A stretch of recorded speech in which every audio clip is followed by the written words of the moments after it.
حضرت ابراہیم کی قربانی بھی قرآن نے بیان کی. بات کہاں سے شروع ہوئی؟ جناب ابراہیم نے دعا مانگی ربی ہب لی من الصالحین، اے اللہ مجھے صالح بیٹا عطا فرما. اولاد کی طلب صرف ماں کو نہیں ہوتی، باپ کو بھی بڑی ہوتی ہے. یہ الگ بات ہے بچے سپورٹر ماں کے ہوتے ہیں، باپ کو بھی بڑی طلب ہوتی ہے. ربی حب لی من الصالحین، اللہ مجھے صالح اولاد عطا فرما. پہلے دعا مانگی. رب فرماتا ہے فبشرناہ بغلام حلیم، ہم نے انہیں عقل مند بیٹے کی خوشخبری عطا فرمائی. انہوں نے صالح بیٹا مانگا، اللہ نے حلم والا بیٹا عطا کیا. بیٹا مل گیا. فلما بلغ معہ السعی، پھر جب بیٹا ان کے ساتھ کام کرنے کے قابل ہو گیا.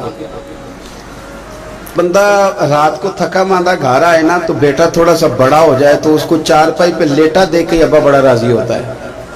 چلے زیادہ شاعروں نے شان اماں کی لکھی ہیں، اس میں شک کوئی نہیں، انہوں نے نہیں ابا کی طرف توجہ دی، ان کی مرضی ہے. تو زیادہ باتیں اماں کے حق میں ہوئی، پر باپ اور بیٹے کا پیار، بیٹے اور باپ کا پیار، اگر یہ آیتیں قرآن پاک کی کبھی سمجھ میں آ جائیں تو شاید عشق کی ساری داستانیں ختم ہو جائیں.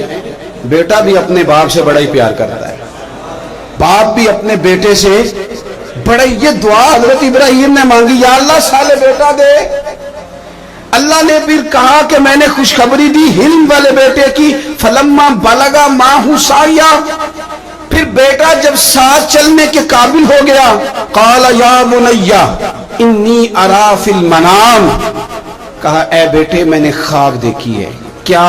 انی اذبحک، میں تجھے ذبح کر رہا ہوں. فانظر ماذا تری، بیٹے تیری رائے کیا ہے؟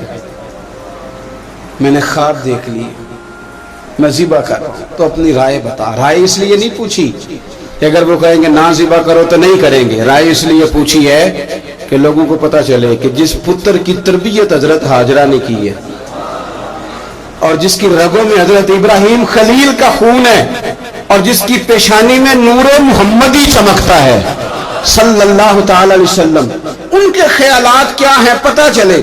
اور یہ پوچھا بھی اس لیے تاکہ لوگوں کو سمجھ آ جائے کہ اگر حضرت ابراہیم ذبح کرنے کو تیار تھے تو جناب اسماعیل ذبح ہونے کو تیار. لوگوں کی سمجھ میں بات آ جائے. فانظر ماذا تری، تیری کیا رائے ہے؟ قربان جائیں. یہ بھی انداز ہے بیٹے کا باپ کے ساتھ. یہ نہیں کہا کہ ابا جی ذبح کر دیں آپ، یہ نہیں کہا. قالا یا ابت افعل ما تؤمر، کہا ابا جی آپ کریں وہ جس کا آپ کو حکم دیا جا رہا ہے. رب جو کہتا ہے نا آپ وہ میرے ساتھ کر دیں. اگر اللہ کہتا ہے ذبح کریں تو ذبح کر دیں، اگر وہ فرماتا ہے اس کے ٹکڑے ٹکڑے کریں تو ٹکڑے ٹکڑے کر دیں. جو رب کہتا ہے وہ کریں. مجھے آپ انشاءاللہ صبر کرنے والوں میں سے پائیں گے. کریں، میں تیار ہوں، کریں. بیٹا ہے. سالوں کے بعد جناب ابراہیم نے دیکھا ہے اب وہ اس عمر کو پہنچا ہے کہ وہ کام کرنے کے قابل ہوا، ساتھ چلنے کے قابل ہوا. حکم آ گیا. دیکھو ایک مشکل وہ ہوتی ہے کہ تبلیغ کرنی ہے کافروں کو، رستے میں مشکل آ گئی. ایک مشکل وہ تھی کہ کافروں سے لڑائی کرنی تھی تو رستے میں مشکل ہے. یہاں تو کچھ بھی نہیں، بیٹھے بٹھائے رب نے کہہ دیا کرو بیٹا ذبح. سمجھ آتی ہے کہ یاری تیری سونا ہے پر ازمائشاں بھی تیریاں اگ. یہ سونا پرکھیا جامدہ ہی پہلو نال لگاں دے لگ. وہ اپنے پیاروں کو نہ بیٹھے بٹھائے بھی امتحان لے لیتا ہے. کہا میں تیار ہوں، مجھے صبر کرنے والوں میں پائیں گے. فلما اسلم وتلہ للجبین، اللہ فرماتے ہیں جب دونوں حکم ماننے کو تیار ہو گئے تو باپ نے بیٹے کو پیشانی کے بل لٹایا. شیطان بڑا سر پٹایا، دوڑا. میں نے تو گمراہ کرنا تھا آدم کی اولاد کو، یہ کیا بنا؟ اللہ کی رضا کے لیے بیٹا تک قربان کرنے کو تیار ہو گئے. دوڑ کے جناب ہاجرہ کے پاس گیا. پتہ ہے آج کیا ہونے لگا ہے؟ پتہ ہے جناب خلیل کہاں لے گئے ہیں جناب اسماعیل کو؟ کہنے لگی سیر و تفریح کے لیے گئے ہیں، یہی ہیں. کہنے لگی نہیں، وہ تو ذبح کر دیں گے. جناب ہاجرہ کہنے لگی کبھی باپ نے بھی بیٹے ذبح کیے؟ کہا ان کا گمان ہے کہ رب کا حکم آیا ہے. فرمانے لگی تم مردود شیطان ہے، اللہ کے نبی کا گمان نہیں ہوتا، رب کے نبی کو وحی آیا کرتی ہے. دوڑ جائے ادھر سے. اگر میرے مالک نے میری گود کا پالا مانگا ہے تو ایک اسماعیل ہے، کاش میری گود میں ہزاروں ہوتے، میں ایک ایک کر کے سارے اپنے رب کے نام پہ قربان کر دے۔ دوڑ کے آیا جناب اسماعیل علیہ السلام، پتہ ہے آپ کے والد کہاں لے جا رہے ہیں؟ فرمایا یہیں سیر کے لیے۔ کہنے لگے نہیں، ان کو تو خواب آئی ہے، رب کا حکم آیا ہے، وہ تو ذبح کر دیں گے۔ تو فرمایا ٹھیک ہے، میرے والد ذبح کریں گے تو میں ذبح ہو جاؤں گا، آپ نے میری بات کو سمجھنا ہے۔ پھر حضرت ابراہیم کے رستے میں آیا، کہنے لگا اے ابراہیم، حضرت جبریل تو آئے ہی نہیں، آپ کو تو حکم حضرت جبریل کے ذریعے آتا ہے، آپ خواب دیکھ کے بیٹا ذبح کریں گے؟ روڑے اٹھائے، کنکر اٹھائے، زور سے مارے، وہ دوسری جگہ آ گیا، پھر کنکر مارے، پھر تیسری جگہ آ گیا، پھر کنکر مارے۔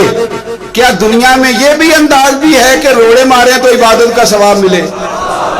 آپ میری بات کو سمجھنا یار، روڑے مارو، روڑے کون مارے؟ حاجی صاحب مارے، ایک دفعہ مارے، کہا نہیں 3 دفعہ مارو، 3 دن مارو، آؤ روڑے مارو۔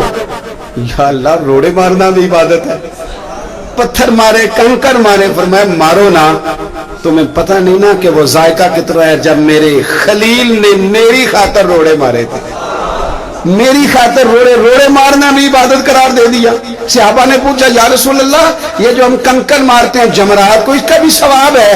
فرمایا یہ تو تمہیں میزان عمل میں قیامت کے دن پتہ چلے گا نا اجر کتنا ہے، یہ تو تمہیں تب پتہ چلے گا۔ روڑے مارے حضرت ابراہیم خلیل نے، فلما اسلم وتلہ للجبین، دونوں تیار ہو گئے، باپ نے بیٹے کو پیشانی کے بل لٹائے۔ مفسرین کہتے ہیں خود کہا تھا جناب اسماعیل نے، ابا جی سیدھا لٹا کے ذبح نہ کرنا، ہو سکتا ہے چہرہ دیکھیں تو آپ سے چھری نہ چلائی جا سکے، آنکھوں پہ پٹی باندھ لو، مجھے الٹا کر کے لٹا لو اور میرے ہاتھ پیر باندھ لو۔ بیٹے وہ کیوں؟ کہا آپ والد ہی نہیں، پیغمبر بھی، پیغمبر بھی جد الانبیاء، ابو الانبیاء ابراہیم خلیل۔ ایسا نہ ہو کہ میں موت آتے وقت تڑپوں تو کچھ خون اڑے، تو میں اللہ کے نبی کی بے ادبی نہیں کرنا چاہتا، مجھے ذرا باندھ لے۔ باپ نے بیٹے کو باندھا، چھری پکڑ لی اور گردن پہ چلائی، فلما اسلم وتلہ للجبین۔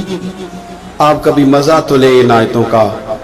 دونوں تیار ہو گئے، باپ نے بیٹے کو گردن کے بل لٹا لیا، ونادیناہ ان یا ابراہیم، رب فرماتے ہیں ہم نے آواز دی اے ابراہیم۔